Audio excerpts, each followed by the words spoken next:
Eliana Alves Cruz é escritora, sendo vencedora do Prêmio Jabuti em 2022 com o seu livro A Vestida. Outros de seus livros são Água de Barrela, O Crime do Caso do Valongo e A Solitária. Eliana Alves Cruz, Marcelino Freire e Socorro Acioli. Apresentação realizada em 22 de junho no 12º Fliarachá. A roda de conversa acontece em um palco elevado que possui 3 cadeiras intercaladas por 2 mesinhas que carregam copos com água e livros. O fundo é composto pelas cores tema do 12º Fliarachá, azul, vermelho e verde, e um telão na parte esquerda que passa ao vivo a apresentação que está sendo filmada. Os palestrantes se assentam nas cadeiras dispostas no palco. Da esquerda para a direita, a primeira pessoa sentada é Marcelino Freire, um homem branco de cabelos castanhos curtos e lisos. Ele traja calça preta e camiseta de botões branca estampada em tons de verde, verde claro e amarelo. Leva no pescoço o crachá dos participantes do evento e usa óculos retangulares de aro preto. A segunda pessoa sentada é Socorro Acioli, uma mulher branca de cabelos castanhos claros cacheados, cujo comprimento lhe passa um pouco os ombros. Ela traja calças largas de tom bege e jaqueta jeans fechada. Leva no pescoço o crachá dos participantes do evento e usa óculos redondos. A terceira e última pessoa sentada é Eliana Alves Cruz, uma mulher negra cujos cabelos de tom castanho escuro são todos envoltos em dreads que lhe estão presos na parte de trás da cabeça. Ela traja calça amarela e blusa de mangas compridas e gola rolê de tom marrom claro. Leva no pescoço uma echarpe de tom bege. No canto inferior direito do vídeo em questão, estão do início ao fim as intérpretes de Libras, ora sendo uma mulher branca de cabelos presos e blusa preta, ora sendo uma mulher branca de cabelos claros, lisos e blazer preto. Elas traduzem simultaneamente tudo o que está sendo falado. De tempos em tempos, a plateia é filmada e é possível ver que está cheia. No canto superior direito do vídeo em questão, lê-se 12º Fliarachá. História pesada que o Brasil tem. Eu não consigo desvincular as coisas, né? O Matheus falou assim, o Brasil fez pactos depois da Guerra Mundial de não tortura, mas o Brasil tem um pacto muito anterior de tortura, que foi a escravidão de negros e indígenas. E, aliás, os métodos de tortura vieram justamente das senzalas e das aldeias indígenas torturadas. Então, a gente tem uma longa expertise na dor. Mas, para superar esta longa expertise na dor, estamos todas e todas aqui nesse novo pacto. Vamos pactuar outras coisas, vamos pactuar um outro país, vamos pactuar outros pensamentos e outras vibrações. Não para fugir daquilo ali, né? Não para apagar, porque não há como. Por mais que a gente tente, gente, não existe isso de olhar para frente, não existe. A gente sempre vai, como disse a Miriam, né? Aquela cobra vai sempre aparecer.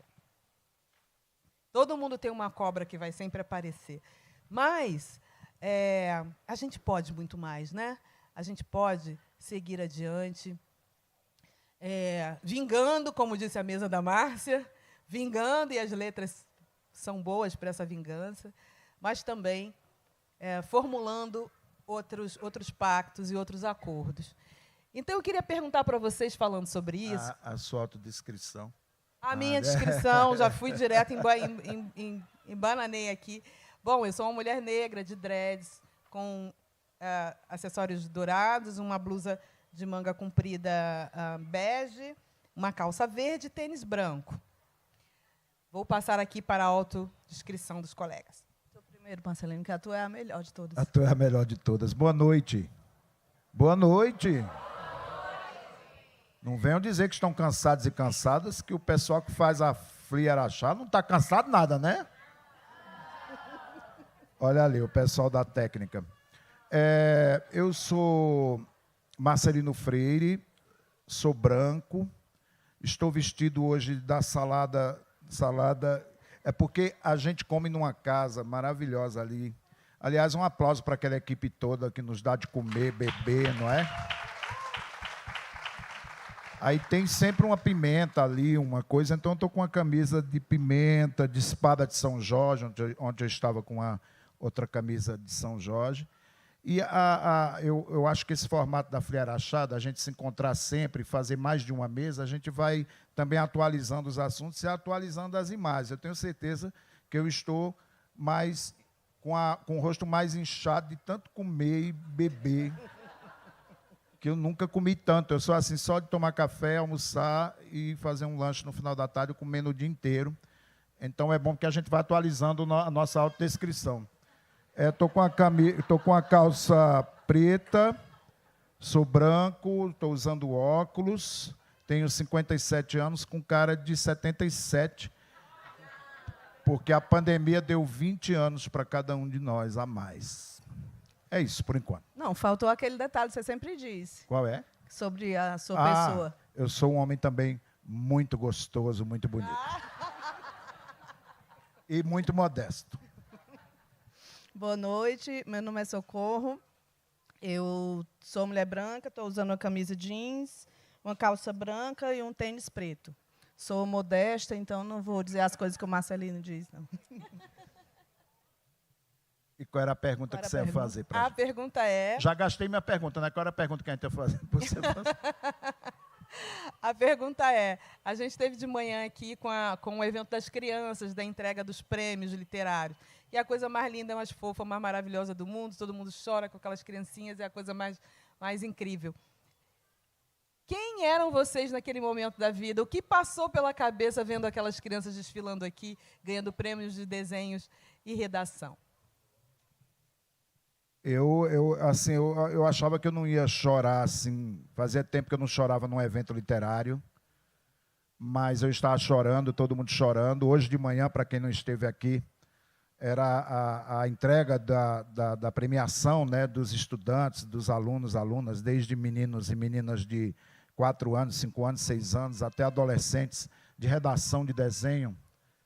Não façam isso comigo, porque eu fico completamente emocionado, porque eu volto exatamente numa família muito grande. Minha mãe teve 14 gestações, das 14, 9 vingaram, na cidade de Sertânia, sertão de Pernambuco. Então, a minha mãe sempre dizia, eu preciso que os meus filhos saiam daqui para que possam estudar. Ela dizia assim, eu quero que vocês estudem para ser gente, meu filho, ser gente, eu quero que vocês sejam gente. E ela saiu das 14 gestações, 9 vingaram. Eu sou o caçula dessa família, desses 9 filhos. Nasci de 7 meses. Eu digo sempre que eu nasci de 7 meses. Para poder estudar mais, estudei 2 meses a mais. Porque ela, estude, meu filho, estude, meu filho. E aí, estude para ser gente, não é estudar para ser poeta.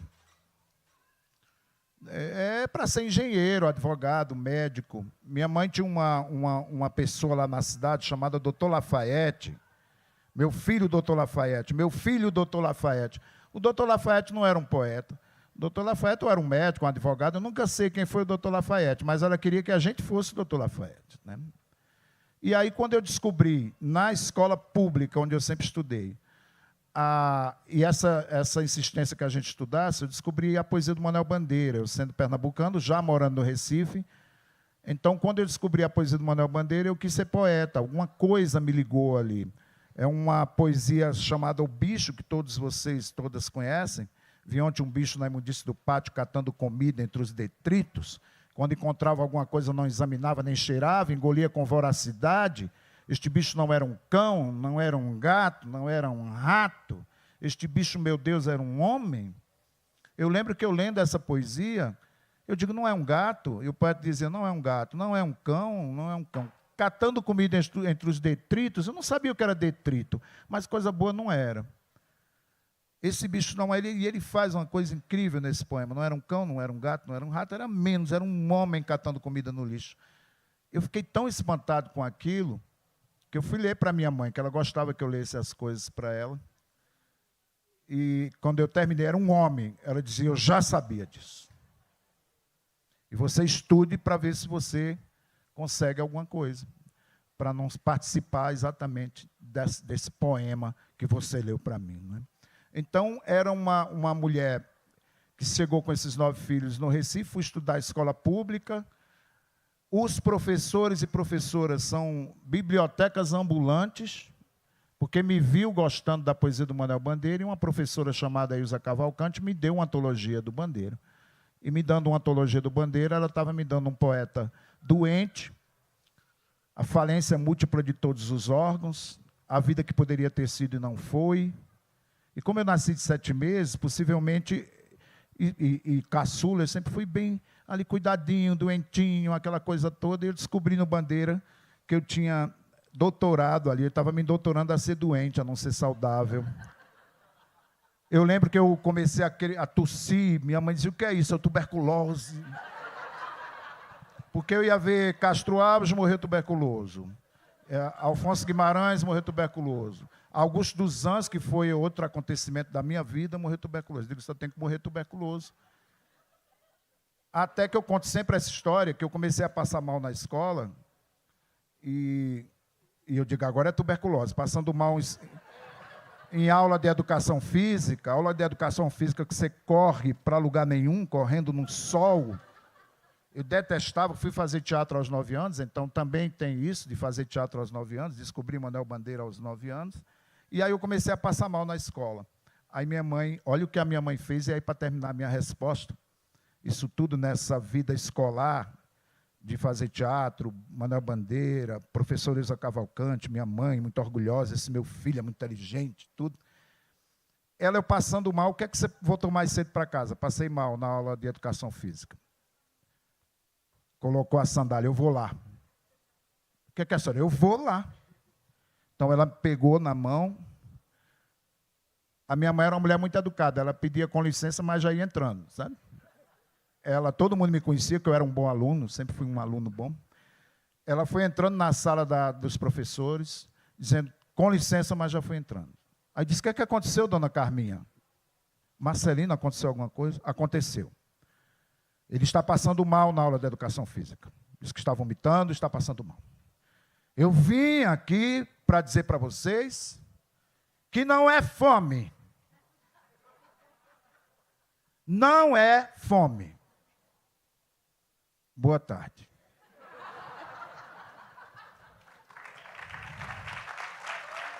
Vocês podem ter passado todo o sacrifício do mundo, mas sempre tinham que comer.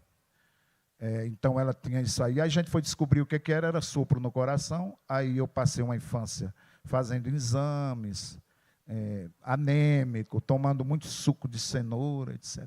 Quando eu vejo esses meninos e meninas aqui, com os professores e professoras, com seus colegas e amigos, amigas, vizinhos, vizinhas aplaudindo, né?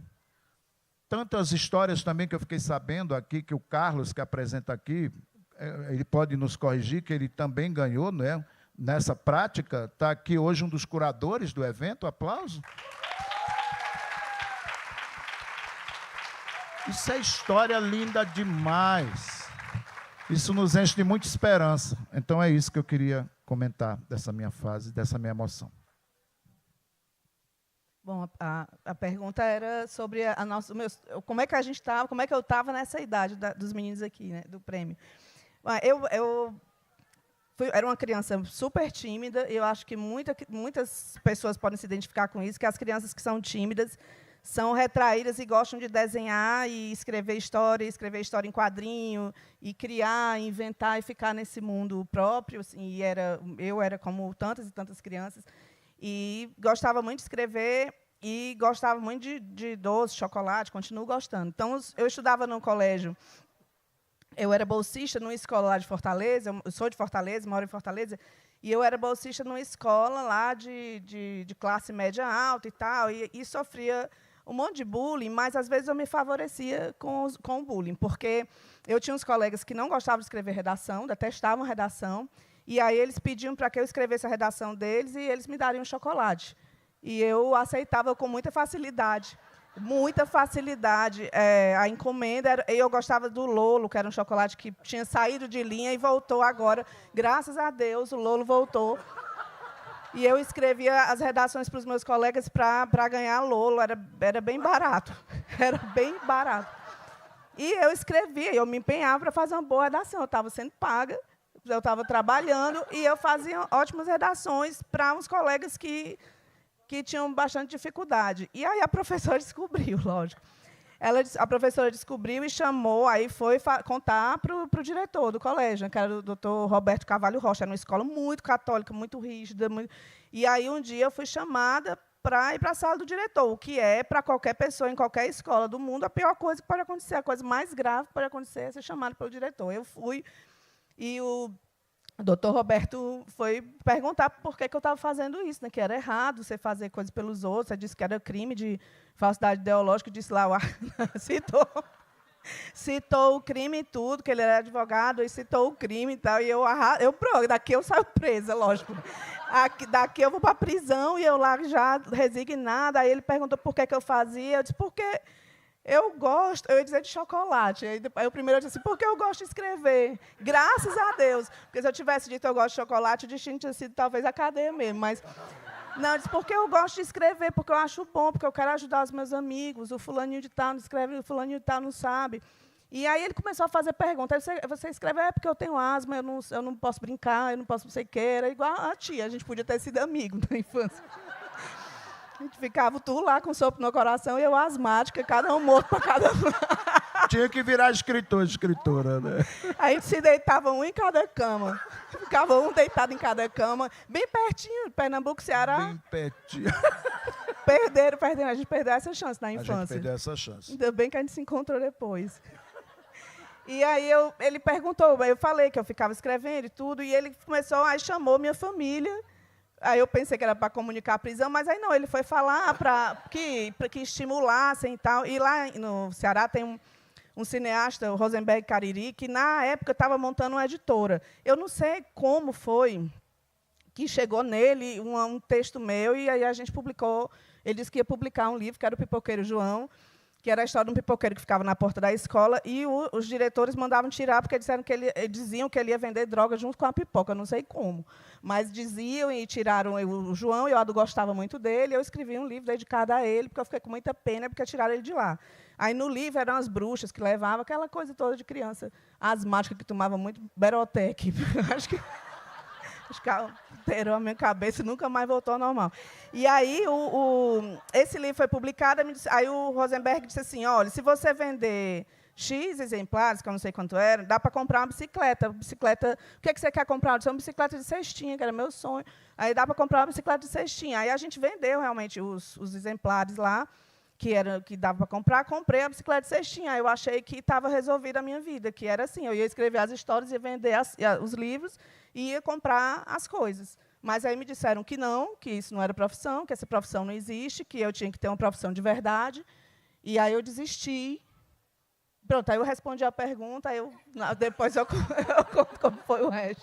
Maravilhoso. Nós somos amigos de infância há muito tempo, viu? Não fomos, mas somos. A gente nem sabia, né? Não sabia. Gente, E você? Mas o que é isso dessas crianças sofridas assim? Eu também tinha sopro no coração. Minha Eu também tinha um gente. coração soprado. Das três camas, nós de três camas. Se o Afonso soubesse disso, na época, ele tinha feito um Flea Hospital. Botava todo mundo internado. Internava todo mundo junto. A gente deitado, acamado. Flea Hospital, todo mundo, cada um num leito. E eu queria ir para a Olimpíada. Imagina, eu queria ir para a Olimpíada. Eu queria ir correndo. Eu vivia assim, zum, zum, zum. Né? Nossa, eu tenho histórias. Eu era uma criança terrível, eu era muito levada. Né? E a escola, essa cerimônia, né, de manhã, ela faz todo mundo chorar, gente, porque a gente volta no tempo, a gente volta no nosso tempo de escola. E aí a escola é um lugar maravilhoso, por um lado, e é um lado terrível, por outro. Né? É onde a gente aprende desculpa aí o meu francês, mas todas as merdas que o Brasil inventa. Né? Foi ali que eu aprendi tudo e mais alguma coisa. E quando eu vi os desenhos das crianças, eu achei uma graça, né? Porque eu também era essa criança que ficava desenhando muito, criança tímida. Depois eu descobri que eu não era tímida. Né? Depois eu descobri que simplesmente não me davam uma palavra. Mas o meu jeito de me expressar era escrevendo e desenhando. E eu tinha uma coisa maravilhosa, eu gostava de fazer assim, grandes painéis na parede de casa, grandes obras de arte na parede de casa. Minha mãe ficava irada. E aí, um dia, bom, tá, eu não quero mais essa chinelada aqui, né? Eu escalei um armário E fiquei lá em cima do armário, olhando ela embaixo, me procurando com chinelo, assim, né? E eu lá embaixo, lá em cima. Quando eu pulei, quando eu desci, a perna, uau! E aí, de gesso, eu andava de bicicleta de gesso, era terrível. E aí eu comecei a falar assim, bom, o que eu vou fazer, né? Eu preciso continuar desenhando. Mas as paredes continuaram limpas. Um belo dia eu estou vendo ela gritar lá, Eliana, o que foi? Eu comecei a desenhar no cantinho da parede, assim. Aí, a todos os cantinhos da parede tinha uma casinha, tinha um sol, tinha um elefante, tinha não sei o quê. O meu ato de protesto era ali, aquele desenho. E aí, aquele menininho chorando aqui, gente, e depois a redação, para quem não estava aqui, né, a primeira colocada da redação, uma menina neurodivergente, uma menina autista. Eu comecei a ler a redação e aí eu me identifiquei totalmente com a redação dela. Não porque eu seja neurodivergente, eu tenho lá minhas neurodivergências que não são as mesmas dela. Mas aquela exclusão ali, ela falou que nunca ganhou uma medalha, ela falou que ninguém olhava para ela, ela falou que ela falou tanta coisa em, sei lá, 15 linhas, né, 20 linhas da redação. E, no final, quando ela diz que ela é autista, eu não sei como é que eu consegui ler aquilo, né? Porque eu fui lendo, eu fui entendendo o texto, aí eu olhei para a menina, e aí estava todo mundo chorando aqui, e a gente volta, aí a Conceição estava aqui, né? Aí a Conceição, só assim para mim, né? A companheira da Conceição que estava do lado olhou para mim e já também falando com todo mundo aquele texto. Então, eu acho que esse é um momento da FLI Araxá. Ano que vem, venham prestigiar essas crianças, venham ver isso, gente. É muito bonito. E é muito incrível, né? Porque isso é uma cura para tudo isso, né? É uma cura para todos nós, é uma cura para os nossos filhos. A gente tem criança em casa, tem jovem em casa. Eu tenho uma jovem neurodivergente em casa, tenho duas crianças neurodivergentes em casa. Enfim, a gente tem essa vida, né? E não só isso, todas aquelas crianças ali.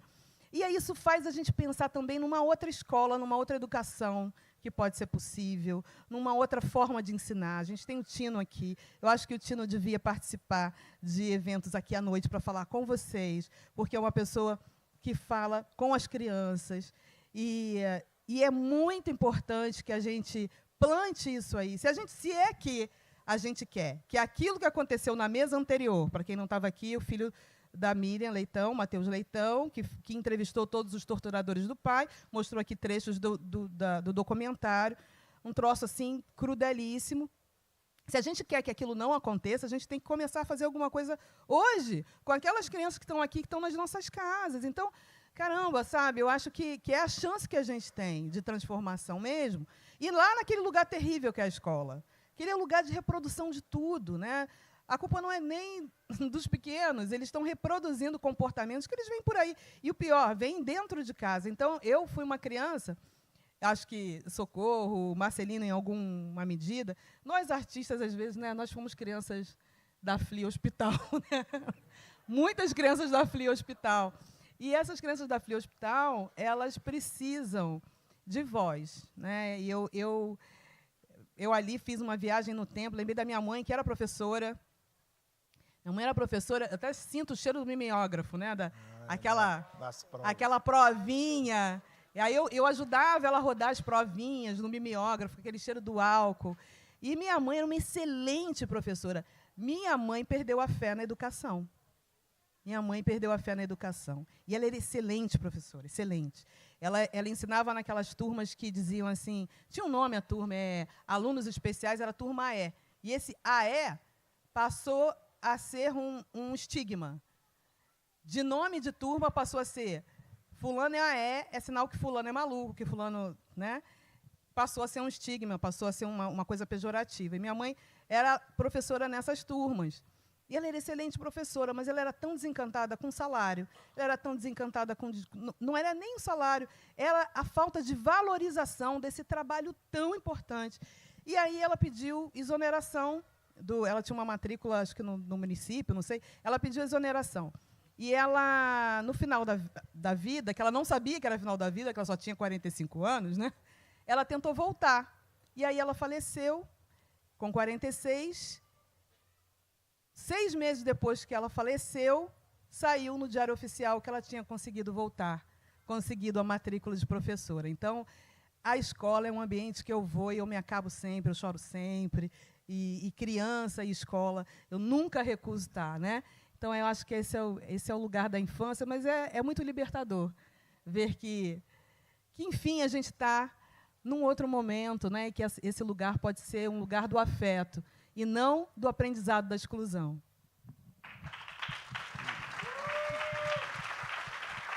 Pergunta agora? Posso perguntar agora, minha vez? Bom, então, a dinâmica que a gente inventou... Afonso, tu não estava aqui, mas eu vou te dar uma ideia. Todo mundo doente da infância, e eu acho que assim, a gente, os 3, e aí eu te dar a ideia de fundar o Flea Hospital, todo mundo hospitalizado, e cada um no seu leito, lendo, falando de literatura. Porque, Lendo no leito. lendo no leito. Leito, leitor. Mas a gente combinou essa dinâmica de cada um perguntar para os 2, para os 3 e responder a pergunta. A minha pergunta para vocês é: qual foi o momento da carreira de vocês como escritores em que vocês tiveram contato com o leitor, ou em outro momento, que tiveram mais fé na literatura? Vocês tiveram mais esperança de que a literatura fazia sentido e tocava o coração das pessoas? Ixi, Maria, eu citei aqui o Manuel Bandeira, né? Eu fui ali, naquele momento, o Manuel Bandeira, eu com 9 anos, falar dessa pessoa catando comida no lixo. Aí a professora Elza Cavalcante me deu essa antologia. O primeiro poema que eu abri de Manuel Bandeira nessa antologia foi: eu faço versos como quem chora. Eu com 9 anos, eu faço versos como quem chora, de desalento e de desencanto. Fecha o meu livro se por agora não tens motivo algum de pranto. Eu, criança, não entendia tudo, mas tinha alguém chorando e pedindo para eu não fechar o livro. Um pacto ali, né? E nesse mesmo verso ele termina dizendo: eu faço versos, e nessa de angústia rouca, assim dos lábios a vida corre, deixando um acre sabor na boca. Eu faço versos como quem morre. Então, começou chorando e terminou morrendo. Eu fiquei tão impactado com aquilo, e eu fui lendo, e li um outro verso dele que modificou esse modificou a minha vida, e foi quando eu quis a poesia, e quando quero que a poesia, que o que eu escreva, cause esse mesmo impacto que esses versos causaram, e que outros escritores e escritoras causaram em mim. O segundo verso do Bandeira que eu li, ainda nesse livro, que é o testamento, ele faz um testamento para dizer o que é que ele deixaria, quando morresse, um poeta deixaria como testamento. Aí ele disse: o que eu não tenho e desejo, o que eu não tenho, mas eu desejo, o que eu não tenho e desejo é o que melhor me enriquece. Tive uns dinheiros perdidos, minha família pobre, tive uns amores esquecidos, mas no maior desespero eu rezei, eu ganhei essa prece. Aí o poeta continua: vi terras da minha terra, por outras terras andei, mas o que ficou guardado no meu olhar fadigado foram terras que eu inventei. Eu digo: eu invento. Já estava fazendo teatro, eu inventava muita coisa, eu fui me sentindo muito rico. Aí vem o verso que mudou a minha vida, que é esse: criou-me desde eu menino para arquiteto o meu pai, foi-se-me um dia a saúde, fiz-me arquiteto, não pude. Eu sou poeta menor, perdoai. Eu digo: perdoai. Eu fiquei: mãe, perdoai. O quê? Eu sou um poeta menor. Perdoai. Perdoai. O José Paulo Paes, um poeta de São Paulo, fez um verso para responder a esse verso do Bandeira, dizendo que você não é um poeta menor. É um poeta enorme, enorme, enorme, enorme, enorme, enorme. Menor, menor, menor, enorme, enorme. Desconfie de quem você acha que é menor. Assim, desconfie, né? Eu digo assim, você desconfie que você ali, aquela pessoa é menor, escolheu fazer poesia. E eu era muito colocado nesse lugar, fazendo teatro, fazendo poesia, querendo ser tuberculoso, querendo ser Manuel Bandeira. Mais adiante, um pouco já adolescente, e lendo muita poesia, participando de teatro, aí vem o Augusto dos Anjos, que é um outro acontecimento. Um outro acontecimento, eu estou respondendo a tua pergunta pelo que eu recebi e o que eu tento fazer, que a minha escrita tenha esse impulso, essa ponte, ou essa não conformação, não é? Foi eu já adolescente,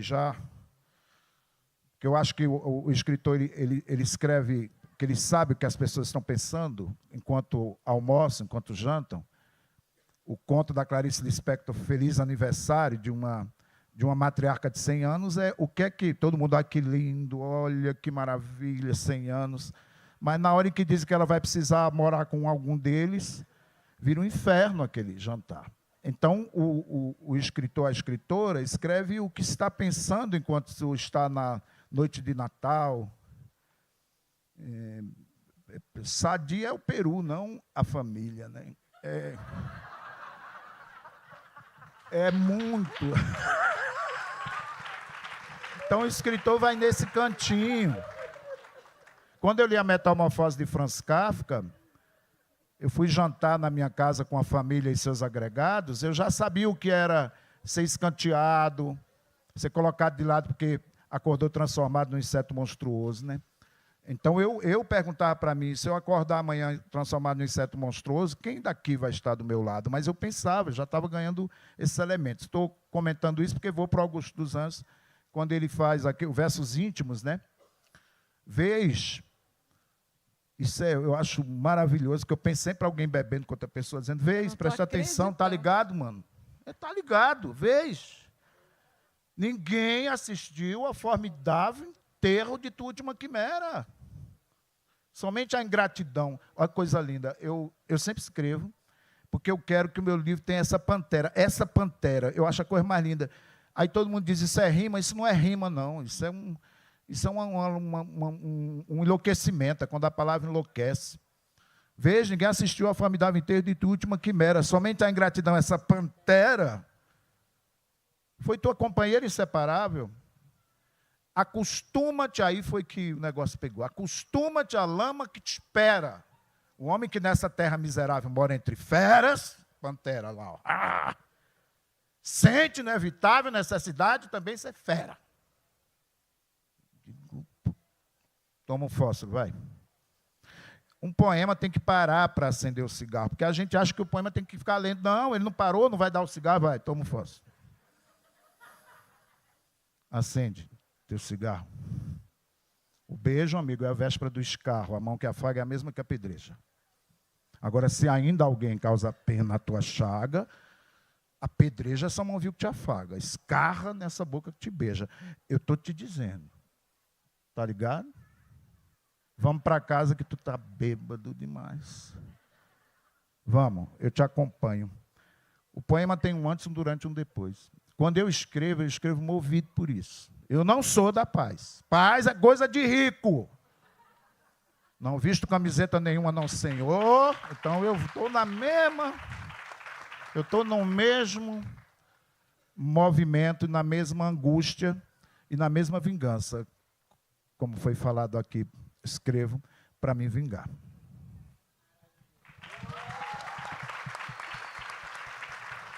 Eu não estou acreditando. Eu não estou acreditando, gente, porque meu pai recitou esse poema para mim a vida inteira. Eu sei ele de cor. Meu pai é um cara muito, como todo homem negro, que comeu o pão que as pessoas romantizam, o pão romantizado, né? Que é aquele cara que não tinha nada, e aí se lia no toco de vela, estudava decorando, copiando os livros, porque não podia comprar, tinha que pegar na biblioteca, tinha que copiar o livro, aquele sacrifício todo, e ele chega na universidade, ele consegue passar na Nacional de Direito. Ele não quer isso para a gente, então ele cobrava, né?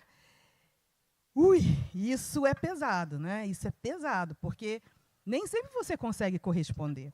Ele cobrava e comparava. O filho de fulano tirou 9. Você tirou 8,5 por quê? O filho de ciclano adora não sei o quê. Você não...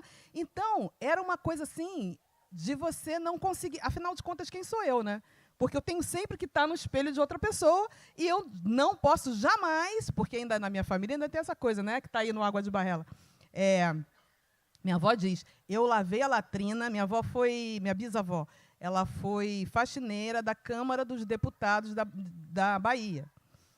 E ela era faxineira e ela dizia constantemente para o meu pai, eu estou lavando essa latrina aqui para ninguém mais na minha família lavar essa latrina de novo.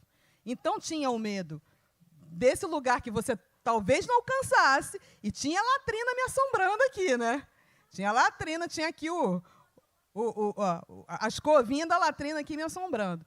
E ele sempre gostou muito de literatura, né? E eles, quando casou com a minha mãe, recém-formados, os dois ali pobrinhos, né, ainda, sem grandes confortos, sem nada, minha mãe estava grávida de mim e ele colecionou a adolescência toda os livrinhos lá que ele gostava. Ele tinha a bibliotecazinha dele lá. E aí a casa teve uma dessas grandes chuvas, teve uma inundação e eles perderam tudo. E meu pai ficou lamentando porque ele perdeu os livros. Não importa a geladeira, não importa o fogão, não importa o enxoval da filha, né? Eu nasci com as roupas doadas, que nem essa galera de doação, de amigo, enfim, porque minha mãe e meu pai perderam todo o enxoval na inundação da casa deles no ano em que minha mãe estava grávida. Então, e aí ele passou o resto da vida colecionando esses livros e gostava muito de poesia, e ele adorava Augusto dos Anjos, porque ele sentia dentro daquele poema, né? Ele sentia toda o escarro era nele, né? Aquela mão que apedreja, a pedra ia nele. Então, ele sentia toda aquela dor que aquele poema, enfim, né, tão bem desenhava. E aí eu ficava, quimera, o que é quimera? O que é quimera? A boca que escarra. Ui, que nojo. Escarra nessa boca que te beija. Mas a boca está beijando, por que você... e aí, mas é isso, né? Então, eu acho que a minha fé na literatura, ela vem dessa história ancestral de desejo pelos livros, né? É uma história de um relacionamento, assim, de uma coisa, um desejo mesmo, né? Pela arte, pelos livros, pelas palavras, pelo acesso à palavra. E aí, quando eu escrevi, o primeiro texto que abre esse livro aqui é uma imaginação, né? Porque minha bisavó, essa bisavó que lavava a latrina, fez 100 anos em 1988, quando fez 100 anos da abolição.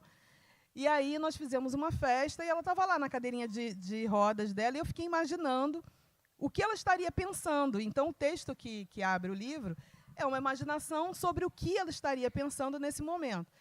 E aí, quando eu escrevi, foi a primeira coisa que eu escrevi desse livro, foi esse texto. E mandei para o meu pai. Meu pai sentou no chão e começou a chorar. Nessa hora, eu senti assim, toda a fé, sabe? Toda a força que a literatura pode trazer para a gente, né? Toda a reconexão que as palavras podem fazer. Foi um momento muito emocionante, foi, acho que, um momento determinante para que eu seguisse escritora, continuasse, insistisse em ser escritora. E outro momento também foi relacionado com esse livro, foi porque ele se passa no recôncavo da Bahia, né? Na cidade de Cachoeira, ali Muritiba, São Félix. E aí, um dia, eu recebo pela rede social uma foto de umas meninas numa escola rural, no mesmo local, lá uma escola rural, lá no Recôncavo, naquele mesmo cenário. Muitas pessoas aqui, se bobear, são ancestrais também delas, vai saber, né? Todas elas na sala de aula com o livro na mão, com esse livro na mão, essa foto. E esse foi um trabalho de mestrado ou doutorado, não me lembro, da professora delas. Então, caramba, sabe? Que constelação, que coisa mais linda. Eu fiquei muito apaixonada por essa... Um dia eu vou botar numa foto, numa moldura essa foto, né? Porque ali eu entendi para que, afinal de contas, a gente escreve.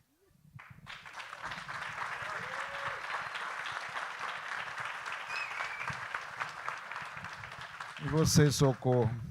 Eu agora, né? Bom, voltando àquela cena lá, daquela história lá de quando eu era pequena, como me disseram que o que eu queria fazer não era profissão, que tinha sido só uma sorte eu ter comprado a bicicleta, eu, de fato, acreditei que não existia essa profissão de escritor, que isso era uma coisa que se fazia, como as pessoas me falavam, né, nas horas vagas, você tinha que ter uma profissão de verdade e escrever nas horas vagas, era o que me diziam sempre. Então, eu acreditei nisso e fui seguir minha vida tirando essa ideia da cabeça. Eu fui fazer outras coisas, aí fiz jornalismo, acabei ficando perto da palavra, mas de outra maneira, até que o Lira Neto, o biógrafo Lira Neto, me chamou para escrever um ensaio biográfico sobre Frei Tito de Alencar Lima, um frade dominicano, cearense, que morreu em decorrência das torturas que ele sofreu na ditadura militar. E, com isso, eu voltei a escrever livro infantil, até que cheguei escrevi o romance A Cabeça do Santo, a partir de uma oficina que eu fiz com Garcia Marques, né, que já acontece essa história muitas vezes e tal. E aí, um dia, eu já tinha alguns anos, 5 anos de publicação do Cabeça do Santo, eu recebo um e-mail de uma professora da Faculdade de Direito de Vitória, no Espírito Santo, me chamando dizendo que o livro tinha sido escolhido num projeto de remissão de pena pela leitura no presídio Segurança Máxima, lá em Vila Velha, e perguntando se eu poderia, e dizendo que os internos tinham tido uma adesão muito grande de leitura dos internos, e eles tinham pedido que eu fosse. Eles estavam pedindo que eu fosse. E ela perguntou se eu iria, eu disse, claro que vou, e depois eu fiquei pensando se eu devia ir, mas aí eu já tinha dito que ia, aí fui. E aí, quando eu cheguei lá, eu realmente não tinha noção de que para quem é da área de direito e visita as unidades prisionais e delegacia, que já tem uma certa convivência, é diferente você entrar pela primeira vez na unidade prisional, num presídio de segurança máxima, máxima é muito impactante. Então, eu fui e, antes de ir, eles tiveram uma conversa lá na faculdade, antes com o grupo, com os professores e os alunos que faziam parte do projeto. Aí eles disseram, olha, a gente tentou implementar aqui um livro no começo do ano, porque o juiz tem que aprovar o livro, então a gente tentou implementar, e a gente teve adesão de 3. Aí, o segundo livro, a gente tentou implementar, a gente teve adoção de 6 ou 7. E o Cabeça do Santo, quando a gente implementou, a gente teve adoção de 5, depois um pediu, outro pediu, e a gente chegou aos 60. E a gente teve que limitar, porque não podia ser mais de 60. E aí eles se juntaram, escreveram uma carta pedindo para que você viesse. E é por isso que a gente chamou, porque nunca tinha acontecido assim e tal. E eles estão muito ansiosos, aí deu todas as recomendações, como é que ia funcionar a conversa e tal. Então, eu cheguei, e eles estavam, os 60, estavam me esperando no semicírculo, assim. Aí eu contei a história, falei um pouquinho, fiz uma palestra rápida, falando como é que eu escrevi o livro, tal, que a Cabeça do Santo existe, no Ceará e tal. E tinha um rapaz, desde que eu cheguei, que ele foi falar comigo e disse assim, a gente pode falar com ela, ele estava ansioso para falar, e aí, quando abriu para falar, ele pediu, estava assim, levantando a mão, aí ele disse assim, olha, é o seguinte, eu estou institucionalizado desde 16 anos, eu me alfabetizei na instituição, nunca gostei de estudo, nunca gostei de ler, mandaram eu ler aqui livro tal, livro besta, detestei, ruim, os nomes tudo russo, e eu não gostei, que eu não entendi o nome, como é que eu ia ler. Aí mandaram ler outro livro, o livro era, aí falou mal do outro livro, eram livros estrangeiros, não eram livros brasileiros, não, por isso. E aí eu não ia ler mais, porque disseram que, se eu lesse um livro, era 4 dias a menos aqui, e eu fiquei pensando, 4 dias mais perto do meu filho. Eu ia tentar ler por causa disso, mas eu desisti porque os livros estavam muito chatos. Mas aí eu estava na cela, e o fulano, apontou para o rapaz que estava do lado dele, estava com esse livro amarelo, aí esse livro da senhora, esse livro dessa capa feia. Essa capa é feia, né? Aí eu só ri amarelo e disse, essa capa é muito feia. Foi a senhora que fez? Eu disse, não, foi não. De jeito nenhum, eu não faço capa, não. Eu só escrevo e mando. Mas é muito feia, essa capa é muito feia. Ele apontando, eu com o livro na mão, ele apontando. Essa amarela com a cabeça preta é horrível. E não foi a senhora. Eu disse, não fui eu. E por que a senhora deixou uma capa... Por que a senhora deixou colocar uma capa tão feia no seu livro? Eu disse, eu não sei. Quando eu vi, estava assim. E aí ele disse, a senhora acha feia? Eu disse, acho horrível. Acho horrorosa. E eu adoro essa capa. É da Elisa von Rondon, uma das melhores. Eu acho horrível. Eu disse, pois, quando for fazer de novo esse livro, a senhora mande... Isso, ele interrompeu o assunto para falar da capa uns 15 minutos. A senhora mande mudar essa capa é feia demais, a capa é horrorosa. Eu disse, é horrível, eu vou pedir, eu vou falar. Aí, quando ele conseguiu voltar, passou a raiva, ele disse assim, aí o fulano estava lendo o livro lá da capa feia e ele estava rindo. E aí eu fiquei olhando para ele, porque aqui ninguém anda rindo, fácil. E aí eu perguntei para ele por que ele estava rindo, ele disse, porque esse livro é engraçado, e falou mais ou menos, aí eu fui ler. Aí eu li a primeira página, eu entendi. Aí eu li a segunda página, aí eu entendi. Eu li a terceira página, li a quarta, entendi. Aí apagaram a luz, não podia mais ler, eu fui dormir, fechei os olhos, e aí as palavras do livro da senhora estavam dentro da minha cabeça. E eu não conseguia dormir, porque as palavras estavam aqui rodando, e eu estava pensando, e aí eu entendi que foi nesse dia que meu cérebro acordou. O meu cérebro nunca tinha acordado, foi nesse dia que meu cérebro acordou. Aí eu li, eu terminei todo dia, ele leu 3 vezes o livro seguido, e ele disse isso, e aí ele depois começou a dizer coisas que ele queria sugerir para o volume 2. Mas aí ele disse assim, e eu não conseguia, eu estava tão impactada, porque quando a gente está aqui num momento como esse, né, eu venho com um livro que foi publicado pela Companhia das Letras, que é uma referência. É um livro que foi escrito a partir de uma oficina do Garcia Marques, é uma referência. Não sei o quê, lê meu currículo. Esse rapaz, o Gerson, ele estava numa situação que ele não tinha referência nenhuma, ele só tinha o texto. Ele só tinha um personagem, ele só tinha ali, o que valia para ele ali era o texto. E ele não estava nem um pouco afim de ler esse texto, ele não estava nem um pouco afim de tentar mais a leitura, e aí ele ficou... Assim, a felicidade dele, depois disso, de se sentir com o cérebro acordando, eu desde que me diziam, quando eu era pequena, que isso não era um trabalho, isso não era uma profissão, que isso não servia para nada, de vez em quando, isso volta como eco, essa pergunta. Né? Não, para que ficção? Para que uma história louca dessa? O homem entra na cabeça, ouve vozes, e não sei o quê, e o santo não tem cabeça. Para que serve isso? A gente está sofrendo tanto, outra gente sofrendo tanto. E aí eu lembro do Gerson. E eu lembro do Gerson porque, assim, se serviu para que o Gerson sentisse que o cérebro dele finalmente acordou e ele se sentisse bem, assim, ele falou lá que ele estava condenado por homicídio qualificado. Era uma ala de segurança, uma pavilhão de segurança máxima, como eu falei, e ali as pessoas estavam pagando pelos crimes que cometeram, né, com as injustiças todas do sistema e tal. Mas é uma pessoa que encontrou, em um momento da vida, o máximo da desumanidade, que é tirar a vida de outra, e voltou, e na literatura encontrou com o máximo da humanidade, que é você estar na vida do outro e vendo a vida de um personagem pobre, no Juazeiro do Norte, indo atrás do pai que abandonou a mãe grávida. Então, isso, para mim, quando eu tenho qualquer vontade, sei lá, de desânimo com qualquer coisa, eu lembro do Gerson. Ele não sabe, Gerson não imagina o bem que ele me fez. Esse, para mim, foi o momento que faz tudo valer a pena.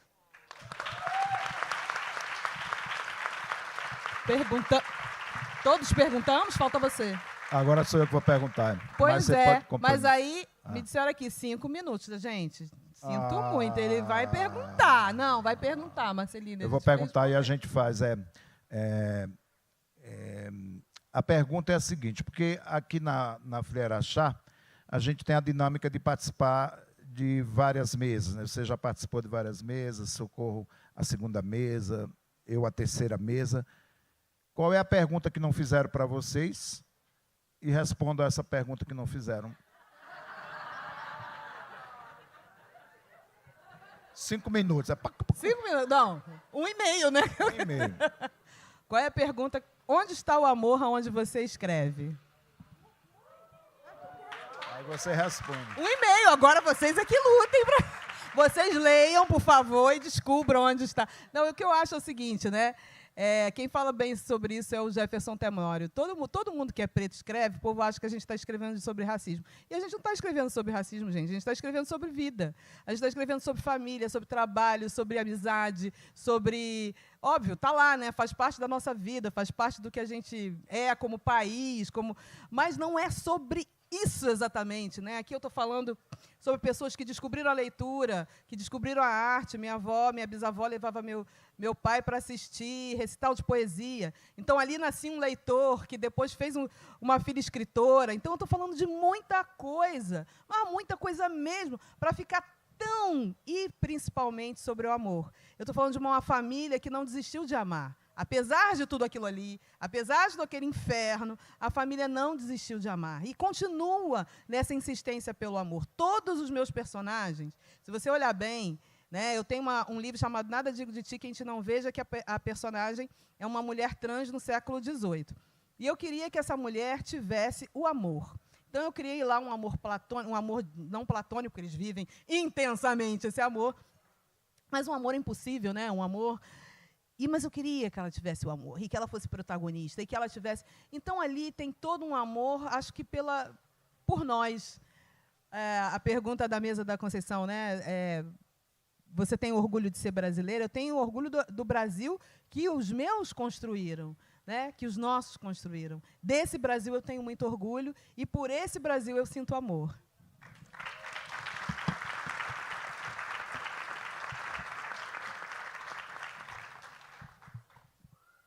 Eu que respondo? A pergunta que não me fizeram, eu vou falar... Você faz a pergunta e responde a própria pergunta. O Sérgio, na mesa anterior, me disse que eu não tinha falado do meu livro mais novo, do Oração para Desaparecer, então não me fizeram essa pergunta sobre o livro novo.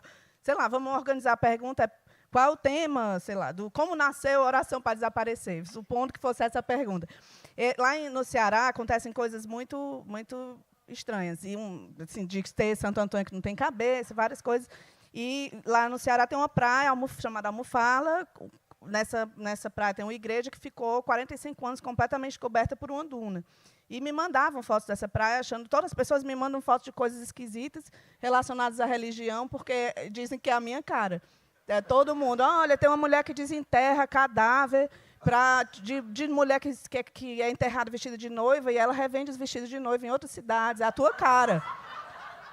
Tem um cachorro que todo dia assiste a missa das 5 na cidade, é a tua cara. Tem um cachorro que comeu as hostes do padre. Não, um pombo comeu as hostes do padre numa missa ao ar vivo, isso é a tua cara. Aí, nessas, mandaram essa igreja enterrada, dizendo que era a minha cara. E eu fiquei vendo a foto, tentando encontrar um jeito de daí construir uma história, mas não estava vendo como, né? Por onde é que eu ia começar a pensar numa ficção a partir dessa igreja que foi 45 anos coberta, enterrada por uma duna. E aí, pesquisando sobre a igreja, eu encontro um artigo do IFAM, falando sobre o restauro da igreja, todos os materiais, o estilo. E, nesse artigo do IFAM, o arquiteto diz assim, segundo Drummond, Carlos Drummond de Andrade, na crônica O Areia e Vento do Correio da Manhã, a igreja de Almofala... Como assim? O Drummond escreveu sobre essa igreja em 1946.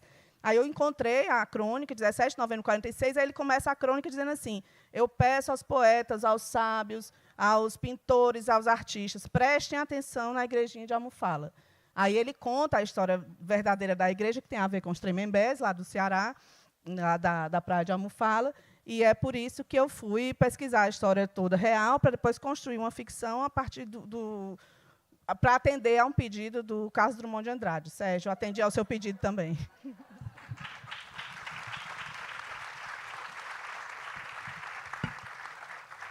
A pergunta que não me fizeram é, o que é que você vai fazer hoje de noite? Brincadeiras à parte.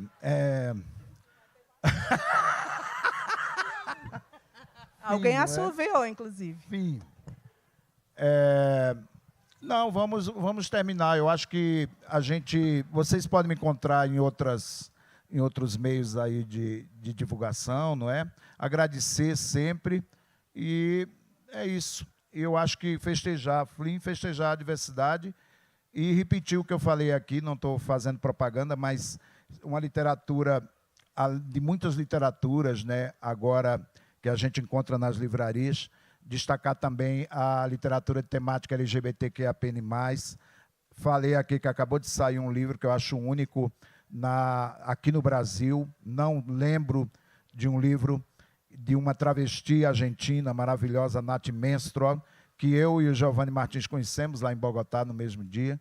Foi traduzido pela Mara Moira, essa pensadora, escritora de Campinas, traduzido por ela, com a orelha da Dani Avelar, jornalista maravilhosa, uma travesti também. E quando eu falo isso, é para a gente conhecer a literatura LGBTQIAPN+, que sempre teve muita força e está vindo com muita força também. Então, leiam a literatura LGBTQIAPN+, Nath Menstrual, Camila Sousa Bichada, Cláudia Rodrigues, do Chile, Ave Terrena, Lumasa. Então é isso, era para deixar esses nomes aqui e a proposta. É isso, muito obrigado, boa noite.